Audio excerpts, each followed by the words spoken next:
માત્ર 5 રૂપિયાના એક લીંબુથી તમારું ભાગ્ય ચમકી જશે. જો તમે લોકો તમારા જીવનમાં ગરીબી, ભાગ્યનો સાથ ન મળતો, પૈસાની અછતને કારણે સમસ્યાઓનો સામનો કરી રહ્યા છો, તમારા ઘરમાં નકારાત્મક શક્તિઓનો વાસ છે, તો આ બધી સમસ્યાઓનો એક જ ઈલાજ છે અને તે છે લીંબુ. જે ટોટકા આજે અમે તમને જણાવવા જઈ રહ્યા છીએ, તે લીંબુનો ઉપયોગ કરીને તમારી બધી સમસ્યાઓનું સમાધાન મેળવી શકો છો. આ તમામ સમસ્યાઓમાંથી મુક્તિ મેળવવા માટે લીંબુને કેવી રીતે રામબાણ માનવામાં આવે છે તેની માહિતી વાસ્તુશાસ્ત્ર અને જ્યોતિષશાસ્ત્રમાં જણાવવામાં આવી છે. આ વિડીયોમાં અમે તમને એવા ટોટકા જણાવવા જઈ રહ્યા છીએ જે તમારી બધી સમસ્યાઓ દૂર કરી દેશે. એટલા માટે વિડીયોને છેલ્લે સુધી જોતા રહેજો અને વિડીયોને લાઈક કરજો, ચેનલને સબસ્ક્રાઈબ કરજો અને કોમેન્ટ બોક્સમાં જય માતાજી જરૂરથી લખજો. એક નજર દોષને દૂર કરવાનો ઉપાય. તમે લોકોએ ઘણીવાર જોયું હશે કે જ્યારે પણ ટ્રક ચાલે છે, વાહનો ચાલે છે અથવા નાની દુકાનો હોય કે મોટી દુકાનો હોય ત્યારે તેમાં લીંબુ અને મરચાં લટકતા હોય છે.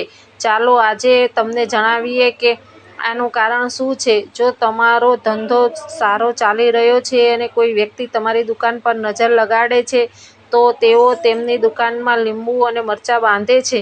હિન્દુ પુરાણોમાં આનું મુખ્ય કારણ એ છે કે લીંબુ અને મરચાંને લટકાવવાથી જોનારનું ધ્યાન લીંબુ મરચાં પર કેન્દ્રિત થાય છે અને તેની એકાગ્રતા બગડે છે. લીંબુની ખાટી અને મરચાંની તીખાશ ખરાબ નજરવાળા વ્યક્તિની એકાગ્રતાને ખલેલ પહોંચાડે છે. આ જ કારણ છે કે મોટાભાગના લોકો પોતાના ઘર અથવા દુકાન પર લીંબુ અને મરચાં લટકાવતા હોય છે. વાસ્તુશાસ્ત્રમાં પણ લીંબુ અને મરચાંને લટકાવવાનું મહત્વ માનવામાં આવે છે. તેને દરવાજા પર લટકાવવાથી વાતાવરણ શુદ્ધ રહે છે. તે નકારાત્મક ઉર્જાને અંદર આવતી અટકાવે છે. આ હિન્દુ પુરાણોમાં સ્પષ્ટ રીતે લખાયેલું છે, જેનો અર્થ છે કે જો તમારો ધંધો સારો ચાલી રહ્યો છે અને કોઈ વ્યક્તિ તમારી સારું ઈચ્છતો નથી અને તમારા ઉપર નજર બગાડે છે, તમારા ઉપર તંત્ર વિદ્યા કરે છે અને જો તમે પહેલેથી જ લીંબુ લટકાવી દીધું હોય તો તેની આખી અસર નજર લગાડનાર પર પડશે અને તે બરબાદ થઈ જશે. તેથી જો તમે કોઈ પણ વ્યવસાય કરો છો તો લીંબુ અને મરચાંને લટકાવીને રાખો. 2. તમારા ભાગ્યને ચમકાવવાનો ઉપાય. તમે ખૂબ મહેનત કરો છો, પરંતુ તમે સખત મહેનત કરીને થાકી ગયા છો અને તમને યોગ્ય પરિણામ નથી મળતું, લગ્ન નથી થઈ રહ્યા, તમે તમારું ઘર બનાવી શકતા નથી, તો કોઈને તમારા પર ટોટકા કર્યો છે, તો આ માટે તમે જે ખૂબ જ સરળ પદ્ધતિ કહેવામાં આવી છે તેને ધ્યાનથી સાંભળો. તમે લોકો નકારાત્મક શક્તિઓનો પ્રભાવ અનુભવો છો.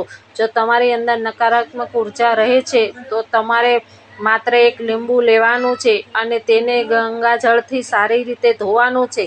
તમારે માત્ર એટલું કરવાનું છે કે આ લીંબુને ધોયા પછી તમારે આ મંત્રનો 108 વાર જાપ કરવાનો છે, જે ઓમ શ્રી હનુમંતે નમઃ છે. જો તમે આ મંત્રનો 108 વાર જાપ કરો અને આ લીંબુમાં 4 લવિંગ નાખો, આ હિન્દુ પુરાણોમાં સ્પષ્ટ રીતે લખ્યું છે.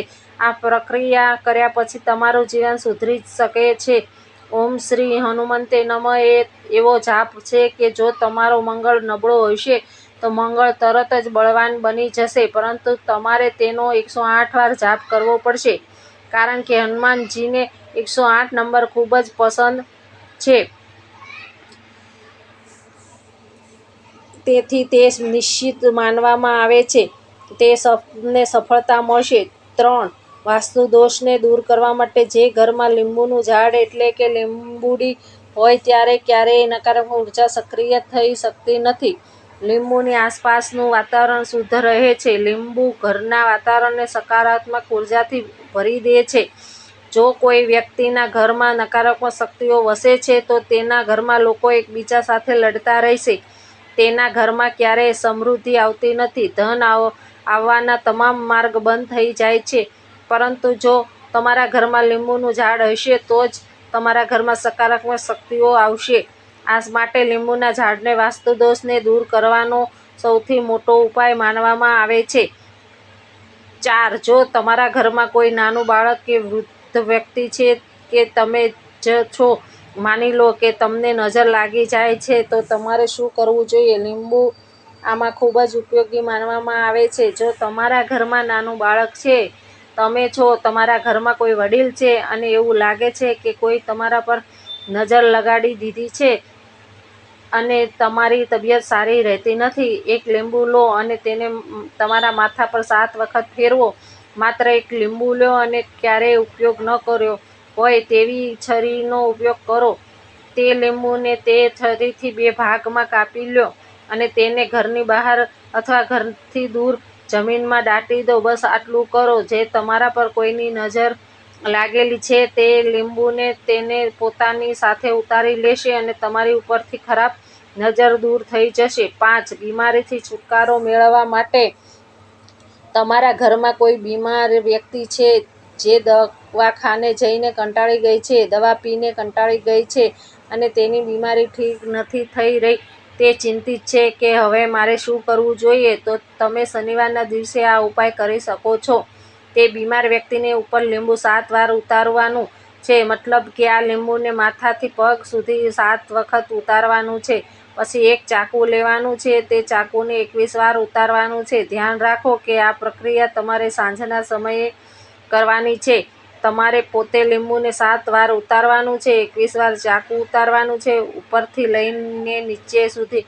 હવે તમારે તે લીંબુને છરી વડે 4 ટુકડા કરવાના છે અને કોઈ ચોકમાં જઈને કે જ્યાં 4 રસ્તા પડે છે, ડાબે, જમણે, આગળ અને પાછળ અને જુદી જુદી દિશામાં ચારેય લીંબુને ફેંકવાના છે.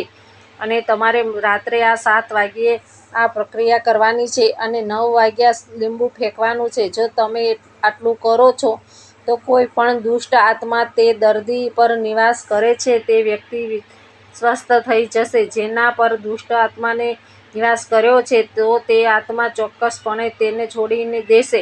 6. જો તમને મહેનત કર્યા પછી પણ વેપારમાં સફળતા ન મળી રહી હોય તો તમારે લીંબુનો યોગ્ય ઉપયોગ કરવો પડશે. આ માટે એક ખૂબ જ સરળ ઉપાય છે. એક લીંબુ લો. લીંબુ લીધા પછી તમારે તેને તમારી દુકાનમાં છરી વડે જ કાપી નાખવાનું છે અને તે પણ 4 ટુકડામાં. તે લીંબુને તમારી દુકાનના 4 ભાગમાં રાખો. આ પ્રક્રિયા સવારે કરો અને સાંજે તે 4 ભાગ એકત્રિત કરો. તમે સવારે 10 વાગ્યે અને 11 વાગ્યે પણ કરી શકો છો. તમારે સાંજે 7 પછી એકત્રિત કરવાના છે. આને 4 લાલ કપડામાં અલગ અલગ બાંધીને કોઈ પણ નદીમાં લઈ જઈને નાખવાના છે.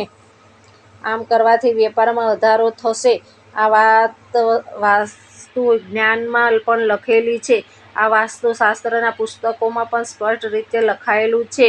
જો આ વિડીયો તમને પસંદ આવ્યો હોય તો વિડીયોને લાઈક કરજો, ચેનલને સબસ્ક્રાઈબ કરજો અને બાજુમાં આપેલા આઇકનને પ્રેસ કરીને ઓલ ઉપર સિલેક્ટ કરી લેજો, જેથી તમને વિડીયોની નોટિફિકેશન સૌથી પહેલાં મળતી રહે.